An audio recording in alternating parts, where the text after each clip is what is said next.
fuse with lysosomes, and the lysosomes are the contain the hydrolytic enzymes that are necessary to break down and destroy products into their simple building blocks. And so basically what will happen is that a autophagic vacuole will be formed, and the cellular components will be consumed and then destroyed by the lysosomes. So two mechanisms by which the cell size decreases. Number one, ubiquitin proteasome degradation pathway, and number two, autophagy of cellular components. The third growth adaptation, which is also relatively high yield, is metaplasia. Now, the idea here is that if the stress on an organ changes, then the organ will respond by changing its cell type. And that change in cell type is called metaplasia. Metaplasia most commonly involves surface epithelium. So let me step back and explain that for a minute.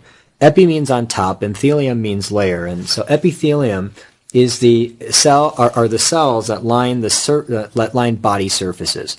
So the entire skin is lined by epithelium, the gut is lined by epithelium, the urogenital tract is lined by epithelium. For the most part in the human body, generally speaking, keeping things very simple, there's three types of epithelium. Recall that there's squamous epithelium, which can be keratinizing or non-keratinizing, but generally speaking, there's squamous epithelium. That's the first type of epithelium. The second type of epithelium is columnar epithelium. A lot of the gut, for example, is lined by columnar epithelium. And the third type of epithelium is called transitional epithelium or urothelium.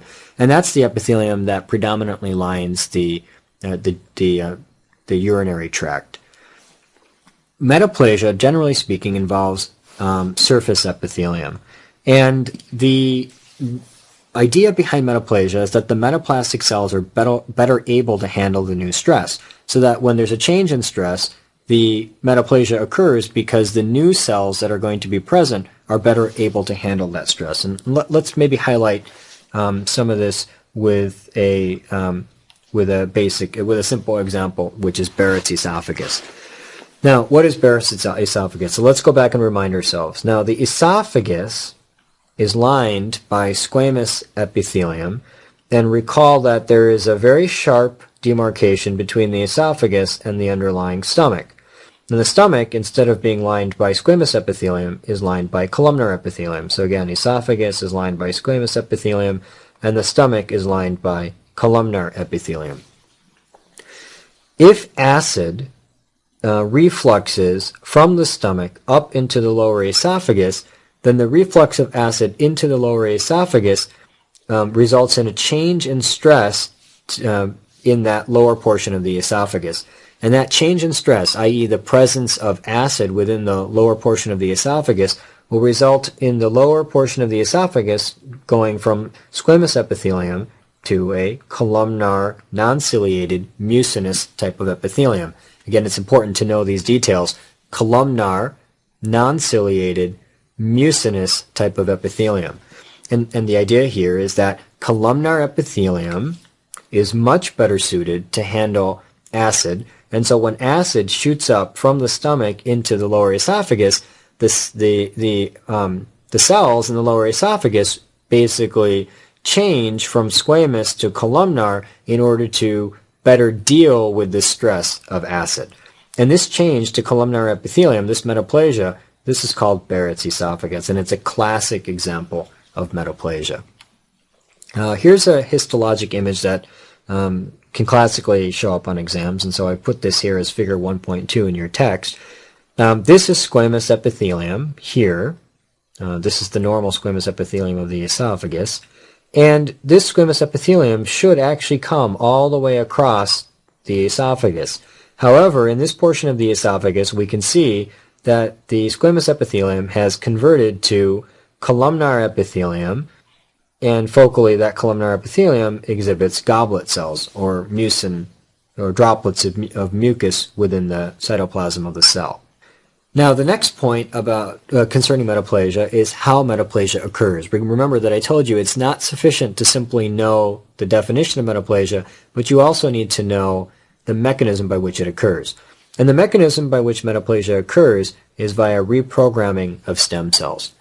So there are stem cells present, for example, in the lower, in the esophagus, in this case the lower 1/3 of the esophagus, and those stem cells have the ability to produce new squamous cells. If they see acid, they begin to say, well, squamous cells aren't good at dealing with acid, and instead they convert themselves to columnar cells. And when they convert themselves to columnar cells, that results in the metaplasia that we've been discussing.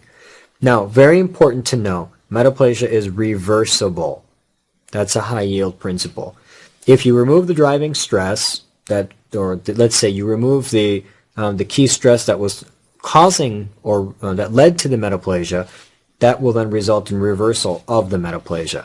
Let's just take a very simple example. If we've got gastroesophageal reflux disease and we've got acid shooting up into the lower 1/3 of the esophagus, that's going to result in a columnar, non-ciliated, mucinous metaplasia. If the acid reflux is ceased, for example, via some sort of therapeutics, then decrease in acid will result in reprogramming of the stem cells back to their original squamous type, and the metaplasia will then reverse. So it's very important. I think the key take-home point from this slide is that metaplasia is reversible. Now, another important high-yield point is that metaplasia can progress to cancer. This is a very important point. And I think we all would appreciate the fact that Barrett's esophagus is a risk factor for the development of adenocarcinoma of the esophagus. And we'll talk about adenocarcinoma of the esophagus in much more detail when we cover the GI lecture. Now, one very important exception, which becomes commonly tested, is that apocrine metaplasia does not increase the risk for cancer. Okay, what's apocrine metaplasia? Apocrine metaplasia is one of the changes that's seen in association with fibrocystic change of the breast. The fibrocystic changes can be associated with an increased risk for the future development of breast cancer. However, apocrine metaplasia does not increase the risk for future breast cancer. And that's important because although it's a metaplasia, it does not increase the risk for cancer. So please keep that in the back of your mind. Another important principle concerning metaplasia is that vitamin A deficiency can result in metaplasia. Before you can understand this, we need to go take a step back and maybe stick a couple other high-yield points in here. Let's start with vitamin A deficiency. So when you think about vitamin A deficiency, the very first sort of thing that comes to mind is night blindness. And I think that we're all familiar with the fact that if someone is vitamin A deficient, there's an increased risk for night blindness.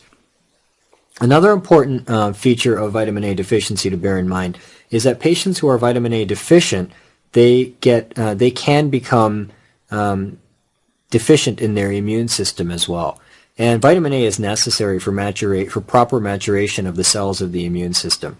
A classic example, maybe you recall this, when patients get a 15-17 translocation, they develop a disease that's very high yield, which is called acute promyelocytic leukemia. Now let's go back and remind ourselves, the 15-17 translocation involves the vitamin A receptor, retinoic acid receptor, in fact. And so when that 15-17 translocation occurs, it disrupts the vitamin A receptor, and that disruption of vitamin A receptor causes the cells to remain trapped in the blast state, and therefore they accumulate, resulting in a promyelocytic leukemia. And if you want to dig a little deeper, you can remind yourselves that from pharmacology, one of the treatments for PML, or promyelocytic leukemia, is ATRA. ATRA is also known as all-trans-retinoic acid, and it's a derivative of vitamin A. So this derivative of vitamin A has the ability to bind the mutated receptor, which then allows the cells to actually mature and become neutrophils. I just go off on that tangent because it allows me to remember that vitamin A is necessary for maturation of the immune system. That's the second principle. And by the way, we'll talk about promyelocytic leukemia in much more detail when we do the leukemia lectures. The third consequence of vitamin A deficiency is that it can result in metaplasia, and that's what we want to talk about here. Now, let me just take you back a step and remind you that vitamin A is